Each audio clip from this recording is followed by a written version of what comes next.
할렐루야. 5월 27일 월요일 원포인트 큐티 가운데 오신 여러분들을 주님 이름으로 사랑하고 축복합니다. 오늘 하나님께서 우리에게 주신 말씀은 창세기 44장 14절에서 22절까지의 말씀입니다.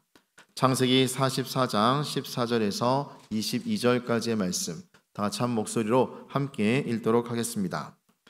유다와 그의 형제들이 요셉의 집에 이르니 요셉이 아직 그곳에 있는지라. 그의 앞에서 땅에 엎드리니 요셉이 그들에게 이르되 너희가 어찌하여 이런 일을 행하였느냐? 나 같은 사람이 점을 잘 치는 줄을 너희는 알지 못하였느냐? 유다가 말하되 우리가 내 주께 무슨 말을 하오리이까? 무슨 설명을 하오리이까? 우리가 어떻게 우리의 정직함을 나타내리이까? 하나님이 종들의 죄악을 찾아내셨으니 우리와 이 잔이 발견된 자가 다 내 주의 노예가 되겠나이다. 요셉이 이르되 내가 결코 그리하지 아니하리라. 잔이 그 손에서 발견된 자만 내 종이 되고 너희는 평안히 너희 아버지께로 도로 올라갈 것이니라. 유다가 그에게 가까이 가서 이르되 내 주여 원하건대 당신의 종에게 내 주의 귀에 한 말씀을 아뢰게 하소서. 주의 종에게 노하지 마소서. 주는 바로와 같으심이니이다. 이전에 내 주께서 종들에게 물으시되 너희는 아버지가 있느냐 아우가 있느냐 하시기에 우리가 내 주께 아뢰되 우리에게 아버지가 있으니 노인이요 또 그가 노년에 얻은 아들 청년이 있으니 그의 형은 죽고 그의 어머니가 남긴 것은 그뿐이므로 그의 아버지가 그를 사랑하나이다 하였더니 주께서 또 종들에게 이르시되 그를 내게로 데리고 내려와서 내가 그를 보게 하라 하시기로 우리가 내 주께 말씀드리기를 그 아이는 그의 아버지를 떠나지 못할지니 떠나면 그의 아버지가 죽겠나이다. 아멘. 이 시간 하나님이 종들의 죄악을 찾아내셨으니 라는 제목으로 담임 목사님께서 큐티 인도해 주시겠습니다. 할렐루야. 네, 오늘 5월 27일 월요일 또 힘있게 오늘 성령과 함께 말씀과 함께 또 거룩한 꿈을 향하여 발과 발목에 힘을 얻고 출발한 하루 더 한 주간 되시기를 바랍니다. 특별히 5월 27일 오늘 큐티는 창세기를 계속 이어서 합니다. 토요일 날 잠언 묵상했다고 해서 이게 끊어지는 게 아니고 계속 이어지는 겁니다. 주일날 말씀을 또 잘 들으셨습니까? 말씀과 함께 오늘은 창세기의 세계 속에서 하나님의 손길을 좀 만나시기 바랍니다. 창세기 44장 14절에서 22절입니다. 오늘 14절에 자 기억하십니까? 오늘 이 두 번째 가나안 애굽 땅을 이제 곡식을 사기 위해서 방문한 형제들이 드디어 요셉의 어떤 면에서 그 돈도 그 자리에 덜어놓고 베냐민에게 은잔을 넣는 관계로 요셉이 사실은 베냐민을 자기 곁에 두고 좀 보고 싶었어요. 너무 오랜만에 친동생이기 때문에. 그래서 그들에게 이제 이런 약점을 잡게 해서 무릎 꿇려고 했습니다마는 이 형들이 크게 변해진 그런 모습을 보여줍니다. 결국은 12지파의 작속은 하나님의 백성이고 저와 여러분이기 때문에 안 변한다는 건 하나님의 택함 받지 않는 거죠. 우리가 히브리서 12장에서 우리 하나님 앞에 징계가 없으면 사생자요 참 아들이 아니라고 했습니다. 하나님은 우리를 그리스도의 품성으로 변하기 위해서 내 중심에서 그리스도 중심으로 바뀌어가기 위해서 우리를 훈련해 나가십니다. 오늘 여기 14절에 유다와 그의 형제들이 요셉의 집에 이르니 다시 돌아왔습니다. 요셉이 아직 그곳에 있는지라 요셉은 이미 몰래 종을 통해서 형들의 자루에다가 이걸 넣었기 때문에 곧 형들이 또 아니면 베냐민이 올 줄로 알고 사실은 베냐민을 기다리고 있는 거예요. 그의 앞에서 땅에 엎드리니 오자마자 땅에 엎드리지 않을 수가 없죠. 살려달라는 거죠. 15절에 요셉이 그들에게 이르되 너희가 어찌하여 이런 일을 행하였느냐? 하하. 나 같은 사람이 점을 잘 치는 줄을 너희는 알지 못하였느냐? 의외로 요셉이 이런 표현을 쓴 것은 뭘까요? 아마 우리가 요셉의 입장에 들어가 보면 사람이 점을 잘 치는 줄 하는 이런 모습을 통해서 전혀 요셉임을 알아채지 못하게 하기 위하여 나는 철저하게 애굽의 사람이다 하는 그런 뉘앙스를 주기 위하여 이런 표현을 쓰지 않았는가? 요셉이 신앙을 버린 것이나 요셉이 하나님을 떠난 것은 아니죠. 어쨌든 그들의 눈에는 요셉은 뭐 절대로 애굽의 총리일 뿐이지 자기가 버린 동생 요셉이라고는 상상하지도 못합니다. 그래서 그 무서운 어떤 생사 여탈권을 가진 재판장 앞에 형들은 사시나무처럼 떨고 있는 거예요. 그들이 동생을 팔았을 때의 그 쾌감은 이렇게 두려움과 떨림과 어떤 공포로 다 보응을 받게 되고 있는 모습을 여러 번 지금 보고 있는 겁니다. 이게 하나님이 우리를 훈련시키는 섭리입니다. 너를 낮추시고 너를 시험하사 내가 누구인지를 알게 하려 함이니라. 그래서 자각이 생기고 우리는 반성이란 말을 합니다. 돌이켜 자기를 성찰한다. 반성입니다. 하루에 그래서 반성문 써와. 선생님이 그럴 때 억지로 쓸 때는 진짜 반성이 안 돼요. 그러나 한번 고민해보고 두 번 고민해보면 나도 이런 면을 잘못했구나. 그 반성은 자비판이죠. 공산당은 살기 위해서 비판한다면 우리는 하나님 앞에서의 반성은 회개의 입문이고 이걸 토설하고 돌이키면 회개가 되는 것이죠. 오늘 16절 말씀 보니까 유다가 말하되 우리가 내 주께 무슨 말을 하오리까? 근데 스스로 반성이 됩니까?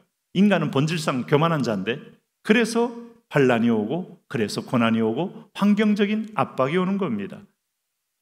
우리가 어떻게 우리의 정직함을 나타내리까? 이제 아무리 말해도 이건 믿어줄 사람이 누가 있겠습니까? 바로가 믿지 않는다면, 총리가 믿지 않는다면 죽는 겁니다.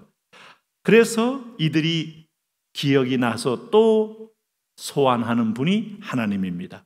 하나님이 종들의 죄악을 찾아내셨으니, 유다는 여러분 이 가운데서 가장 영적 양심으로 드디어 깨어나기 시작한 사람이에요.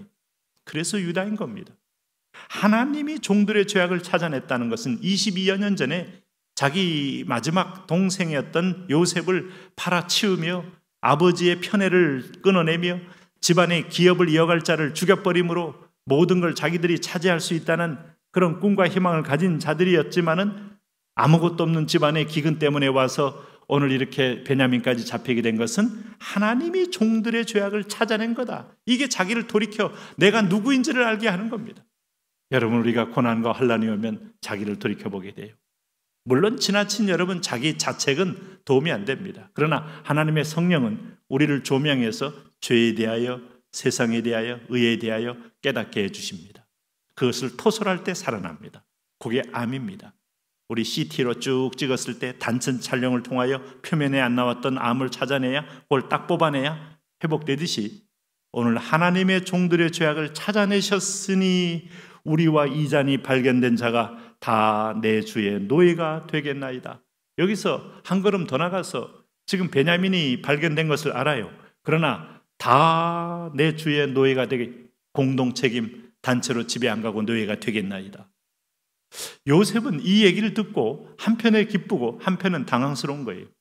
베냐민만 남겨놓고 좀 더 교제하다가 이제 나중에 정체를 드러내게 되겠죠. 그런데 형들이 모두 다 노예가 되겠다고 하니까 내가 알던 형들이 아닙니다. 20여 년은 형들도 바꿔내고야 말았어요. 10년 만에 만난 믿음의 친구, 30년 만에 만난 믿음의 친구 안 변했습니까? 그 사람 하나님 앞에 사랑받는 자인지를 분명히 점검하셔야 됩니다. 버리운 자, 그냥 하나님이 내버려 둔 자 안 변합니다. 더 추해집니다. 더 세상적이 됩니다. 하나님의 사랑받는 자 간섭합니다. 개입합니다. 부자가 됐다는 뜻이 아니에요. 높은 지위에 올라갔다는 뜻이 아닙니다. 주의 성품을 가진 사람으로 바뀌어지게 되어 있어요. 오늘 17절 말씀 보세요. 요셉이 이르되 내가 결코 그리하지 아니하리라. 그 잔이 그 손에서 발견된 자만 내 종이 되고, 누구? 베냐민만 내 종이 되고, 지금 알고 있잖아요. 이들이 고백하기 전에 벌써 베냐민에게 너라고 말한 사람이 요셉이기 때문에 그 아이만 두고 너희는 가라 이거예요. 너희는 평안히 너희 아버지께로 올라갈 것이니라. 그럴 때 다시 유다가 또 나옵니다. 18절. 그에게 가까이 가서 이르되 내 주여 원하건대 당신의 종에게 내 주의 귀에 한 말씀을 아뢰게 하소서. 내 주의 종에게 노하지 마소서. 주는 바로와 같으심이니이다. 이전에 내 주께서 종들에게 물으시되 너희 이는 아버지가 있느냐 아우가 있느냐 하시기에 우리가 내 주께 아뢰되, 지금 주 하는 분이 누굽니까? 요셉입니다. 우리에게 아버지가 있으니 노인이요 또 그가 노년에 얻은 아들 청년이 있으니 그의 형은 죽고 죽였고 해야지. 자기들이 죽기는 뭘 죽어요? 죽였고 우리가 죽였고. 이거는 치명적인 자기 모습의 깊은 약점이죠. 여기까지 토설하기까지는 더 큰 연단이 필요한 거죠. 어쨌든 죽은 것까지는 얘기했습니다. 그의 어머니가 남긴 것은 그뿐이므로 그의 아버지가 그를 사랑하나이다. 형들이 너무 잘 알아요. 근데 놀라운 것은 형들이 이 아버지의 마음을 이해하기 시작한 거예요. 전에는 아버지의 편애가 싫고 아버지가 라헬만 사랑하고 라헬에 낳은 자식들만 사랑하는 것에 혐오가 있다가 지금은 아버지의 심정을 이해하고 아버지의 연약함도 나와도 연약한데 아버지도 연약하구나 같은 지체의식을 갖고 있고 긍휼한 마음이 생겼다는 거죠. 네? 이게 바로 그리스도인 공동체입니다. 완전해져서 우리가 용서가 되고 회복이 되는 게 아니라 주의 마음을 품으면 상대방의 약점이 불쌍히 보이는 겁니다. 민망하게 보이는 겁니다. 그래서 21절에 주께서 또 종들에게 이르시되 그를 내게로 데리고 와서 내가 그를 보게 하라 하시기로 우리가 내 주께 말씀드리기를 그 아이는 그의 아버지를 떠나지 못할지니 떠나면 그의 아버지가 죽겠나이다. 이제는 아버지 마음에 대해서 이것은 결코 자기들이 살겠다는 뜻이 아닙니다. 아버지 마음에 깊이 와서 이 하나밖에 없는 베냐민까지 여기 두고 가면 아버지는 죽어버릴 겁니다. 마지막 희망의 끈이 끊어집니다. 물론 여러분 야곱은 마지막에 베냐민을 보낼 때 너희가 요셉마저도 너희와 함께 가서 그렇게 애를 잃었거늘 베냐민까지 이렇게 하느냐. 처음에는 강력하게 완강히 거부했다가 야곱의 마지막 끈을 놓잖아요. 데리고 가라. 내가 자식을 잃게 되면 이르리로다. 하나님은 이 마지막 손 놓는 것을 야곱에게는 원하셨고 이 형들은 회개를 원했고 오늘 요셉의 일탈을 통하여 오늘 이 하나님 백성 공동체의 영적 회복을 하나님은 이루어가고 있습니다. 우리는 인생 속에서 내가 때로는 오해를 해서 두려워했던 내가 이해를 해서 어떤 때는 파악을 했던 간에 하나님은 오늘 내 마음이 물처럼 녹아지고 내려놔서 하나님 앞에 아멘의 마음으로 바꾸고 역지사지 않은 마음으로 바꾸고 민망함으로 채워진 사랑의 마음으로 바꿔서 천국의 백성다운 심장을 갖기를 원하시는 것이죠. 여러분은 어떠십니까? 오늘도 우리는 그 사랑의 마음으로 세상을 바꿉니다. 하나님 그런 마음 우리에게도 충만하게 주옵소서. 예수님 이름으로 기도합니다. 아멘.